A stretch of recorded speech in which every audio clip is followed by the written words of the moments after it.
I'm Amber. Hi, I'm AJ, and welcome to Mountain Traditions Homestead.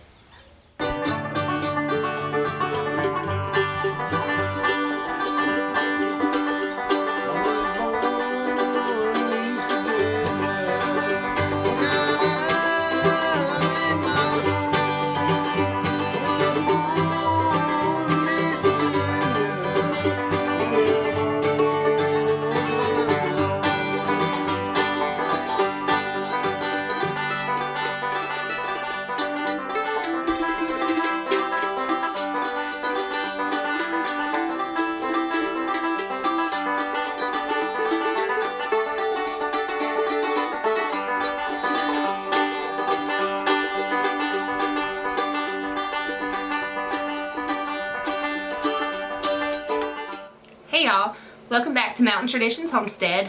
We are in a little bit different part of the house today. As you can see, we're in our office slash storage slash music slash seed starting station. We are going to be talking about starting your seeds today. We have some tips for y'all how to do it easy, cheaply, and effectively. Last year, we're not, professional gardeners by any means, but last year we had our first big garden and it was very successful. I would say we grew a lot of food. We learned a lot of different things along the way. That's the best way to learn how to do anything, is just to experience it, in my opinion. So we experienced a lot last year. We have some tips and tricks for you.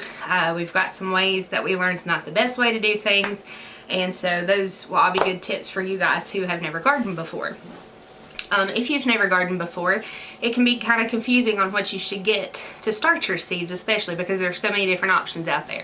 This is not necessarily the best way to do it, but we think it will work best for us compared to the way we did it last year. Some things are similar, some things will be the same, some will be different, but we'll dive right in here and get to talking about it. These trays are what we're going to use this year. They already have the soil in there. We bought these for $6.99 at Rural King. If you don't have a Rural King near you, you can probably get these at Tractor Supply. They might have something similar at Lowe's, maybe even Walmart. Walmart tends to only have the little Jiffy starters that have like the little pods in there. I don't really care for those because you have to up pot those so quickly. But anyway, I won't get into that. I'll stick with what we're doing this year.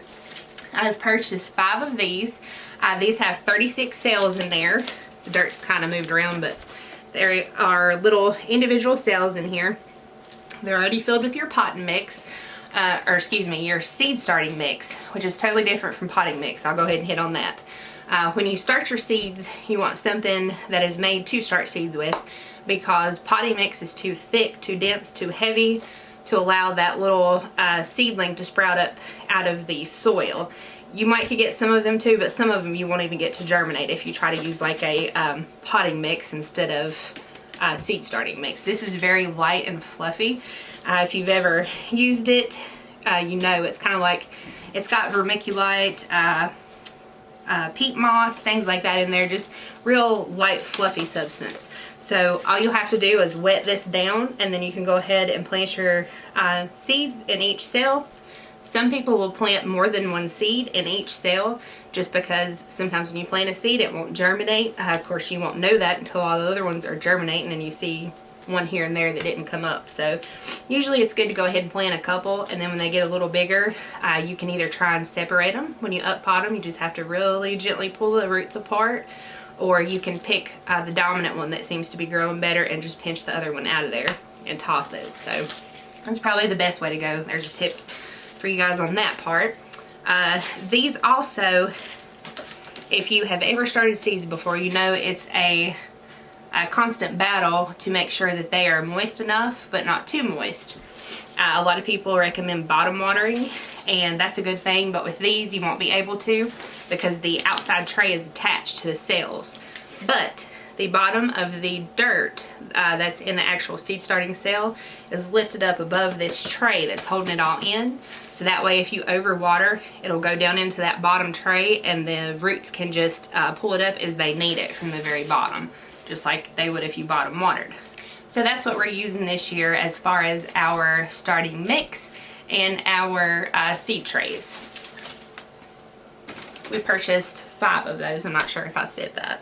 Once your seedlings get too big for this little tray, you're going to need to up pot them. Depending on what you have growing in them will determine how quickly you have to up pot them.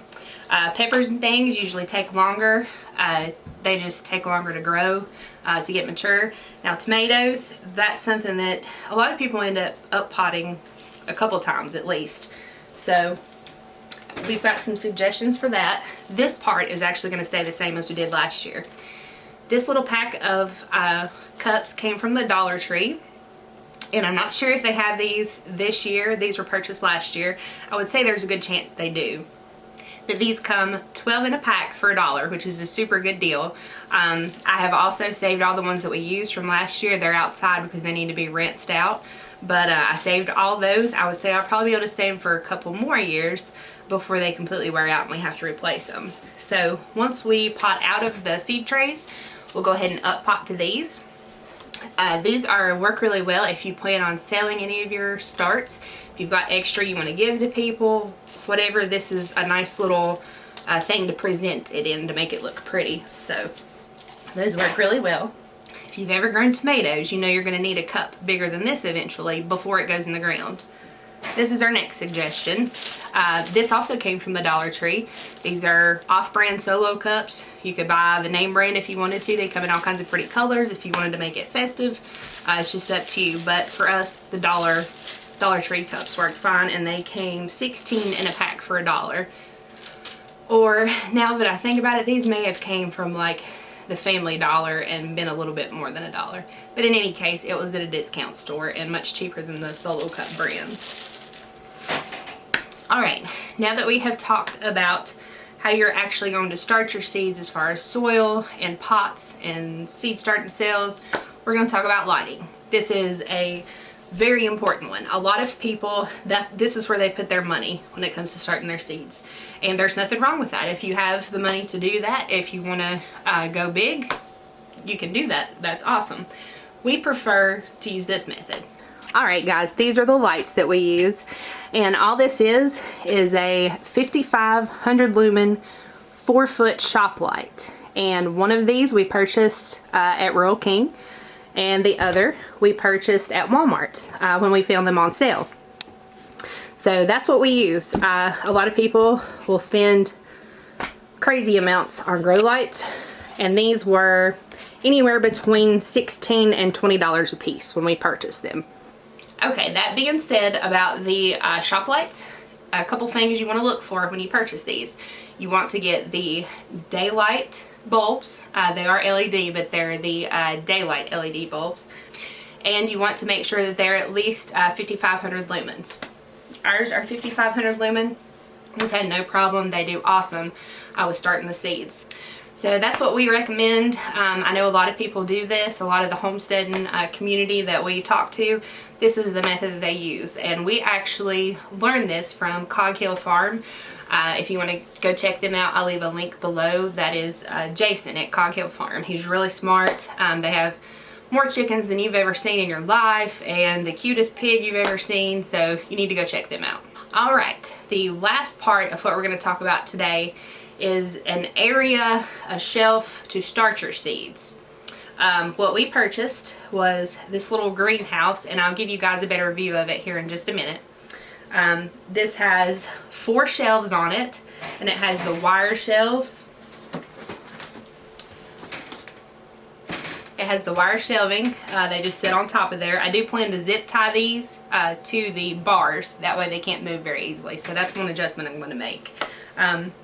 But they are very lightweight. I can pick it up over my head, no problem. They're super easy to put together, and then once we are done with the actual grow lights and want to start putting our plants outside, like on the front porch to get daylight when it gets warmer, this came with a plastic covering with 2 zippers on the front, so it's an actual little mini greenhouse. So it'll serve 2 purposes for us.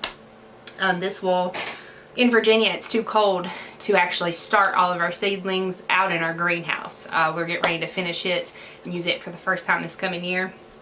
AJ built that for me out of recycled windows, so we'll have more on that in another video pretty soon. But anyway, we have to start our seeds inside with these grow lights. So this will get us through that part of it, and then the transition outside to start getting actual sunlight. So I'm going to back up and show you what it looks like and show you the plastic covering that comes with it. Alright guys, this is what it looks like. It's got the 4 shelves. And it comes to an A-frame at the top.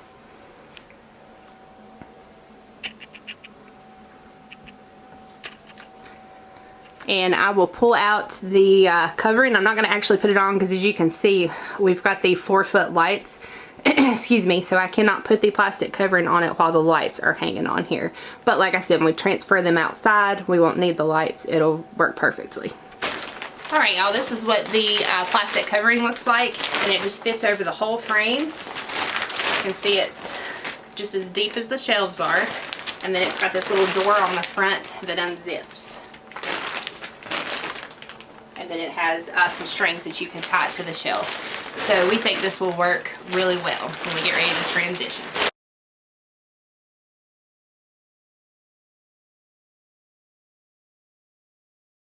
One other thing I did want to mention is something that we don't recommend, just because I see a lot of people go for this as a cheap option, and like I said, you guys may like it. I didn't care for it. We ordered these seeds, or excuse me, not these seeds, these seed bags from Amazon. They come, you get a whole bunch of them in a pack, like probably 1,000 or something. Let me see. No, excuse me, 400. A little overzealous there. 400 pieces. It was pretty cheap. It was less than $15, and you get various sizes. But we didn't care for this method. You just open up the little bag, and then you have to buy your soil separately, obviously, your seed starting soil, and you have to moisten it and mix it up in a big bucket or something, and then fill all these little bags. And I know that doesn't sound like a big deal, but when you're starting 200 and 300 plants, that's a big deal, and it takes a long time. This year I will save hours doing it this way, literally. And if you live on a farm or a homestead, or even just everyday life, working and having children and things like that, anytime you can save is a big deal. So we don't recommend these. We'll keep them for a rainy day just in case we need them for something, but we don't really recommend them. So that's something I wanted to touch on, just because I see a lot of people using those. And like I said, if you want to try it, go ahead and try it. We just didn't care for it, basically because it was very time consuming. Well, I hope you guys learned a little something today that might help you out starting your own seeds this year. If you have any questions, leave them in the comments and we'll try our best to answer them for you. If we don't know, we'll try and find out. Like I said, this may not be the best way for everybody. I'm sure it's not. Some people don't start near this many seeds. Some people start 5 times more seeds than this. So you just kind of have to do what works best for you. The next video we have up in this series will actually be showing you guys what we're going to be growing. There's a huge long list. We'll show you what we're growing and why we suggest it, and show you some new things we've never tried too. So I hope you'll check back for that video. But that's our tips for starting your seeds cheap and easy and effectively. Thank you guys for watching. Make sure to like and subscribe, and we'll see you next time.